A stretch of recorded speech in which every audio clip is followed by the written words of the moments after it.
Good day mga ka-sports natin dyan. Sa kauna-unahan pagkakataon, nakatikim ng pagkatalo ang Signal HD Spikers kontra nga sa Petrogas Angels. Napatiklop nga sila ng mabilisan sa loob lamang ng 3 set. Ano ang nangyari ngayon sa Signal? Kung tutuusin, narito nga ang pinakamagaling na libero at narito rin ang mga MVPs kung saan ang ating Ces Molina ay isa nga sa masasabi nating veterana rin at magaling. At narito rin ang kanilang best setter na si Jel Cayuna. Gayunpaman, kahit sabihin natin na very talented ang Signal HD Spikers at magaling naman talaga sila sa larangan ng volleyball at may napatunayan na, subalit ng kontra sa kanilang game ng Petrogas Angels ay hindi nga sila nakapalag. Marami ngayon nagtataka ng mga fans ng Signal kung ano ang nangyari sa kanila.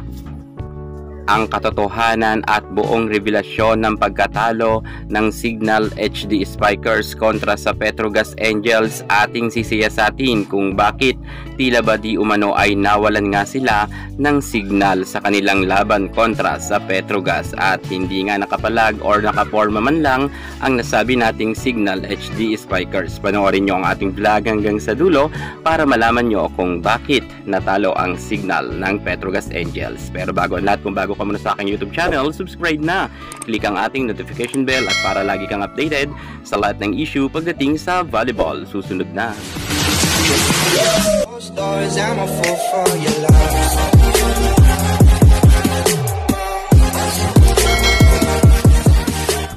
Ang revelasyon sa pagkatalo ng Signal HD Spikers, ating pag-uusapan kung sino ba talaga ang nagkulang pagdating sa Signal. Actually, halos karamihan ng mga players sa Signal ay talagang nagkulang. Unahin na muna natin ang kanilang mga magagaling na middle blocker. Bagamat ang ating Riri Meneses ay isa sa mga pinakamagaling na middle blocker at marami nang napatunayan pagdating sa larangan ng volleyball, ngunit off talaga ang kanyang game kung saan nakakuha lamang siya ng 1 puntos. At dahil nga sa medyo hindi maganda ang nilaro ni Riri Meneses ay nababad nga siya sa bench kung saan nababad naman sa loob ng court itong si Roslyn Doria at itong si Jacqueline Acuña. Si Acuña nga ay nakakuha lamang ng 6 na puntos. Hindi nga nagkaroon ng double digit itong si Acuña at isa nga ito sa mga magaling na middle blocker din ng Signal HD Spikers at isa rin sana sa mga maaasahan. Ngunit sa kabila niyan ay hindi nga rin siya nakapag-perform ng maganda at 6 na puntos lang nga ang kanyang nakuha. At pagdating naman sa kanyang katandem na si Roslyn Doria, gayon rin 6 points rin ang kanyang nakuha. So ibig sabihin mga ka-sports natin dyan, wala ngang naka-double digits pagdating sa kanilang mga middle attacker. Middle blocker nila ay medyo naging off rin. Actually, magaling naman talaga yan si Riri Meneses, Roslyn Doria, and Jacqueline Acuña. Medyo siguro hindi lang talaga sila masyado nakahataw ng husto dahil baka pangit nga ang mga pagkakaset sa kanila kontra nga ng naging laban nila sa Petrogas Angels. At pagdating naman sa kanilang opposite hitter, dumako naman nga tayo sa ating Jovelyn Fernandez kung saan itong si Job ay naka 2 puntos lamang.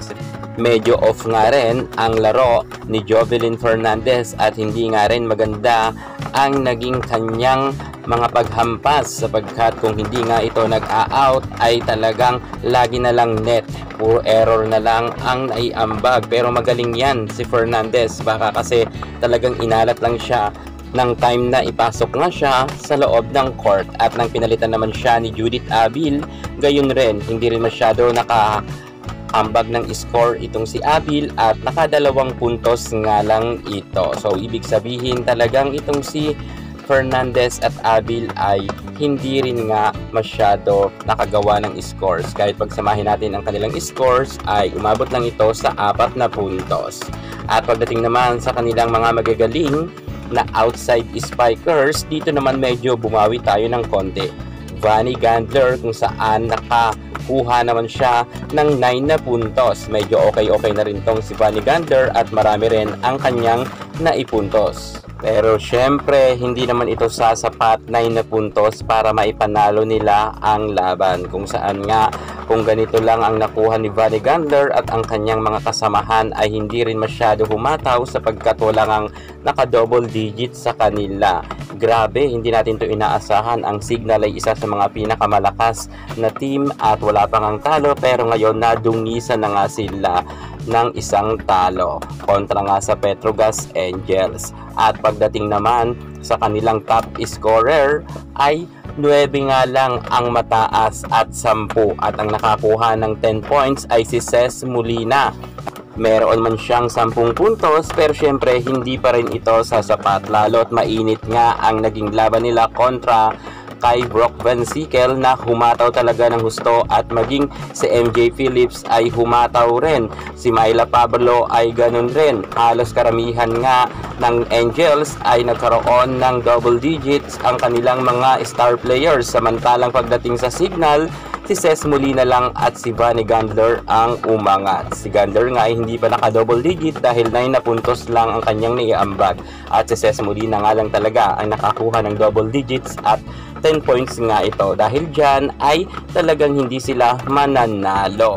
So ayan na nga mga ka-sports natin dyan ang naging dahilan kung kaya mabilisan na patiklop ng Petrogas Angels ang Signal HD Spikers, sapagkat nga walang nag-level up ng galing pagdating sa Signal ng time na makaharap nga nila ang Petrogas. Gayunpaman, alam natin na babawi yan sa kanilang mga susunod na games, at sa next year na nga ito sa January ay aabangan natin ang Signal kung talagang magiging awesome pa sila, katulad nga ng men's volleyball sa pro na kung saan nag-champion nga ngayong taon. Kaya supportahan pa rin natin ang Signal HD Spikers. Yan muna ang pinaka-latest natin sa mundo ng volleyball, at para hindi ka mahuli sa lahat ng issue pagdating sa larangan sa volleyball, subscribe na. Thank you so much. God bless.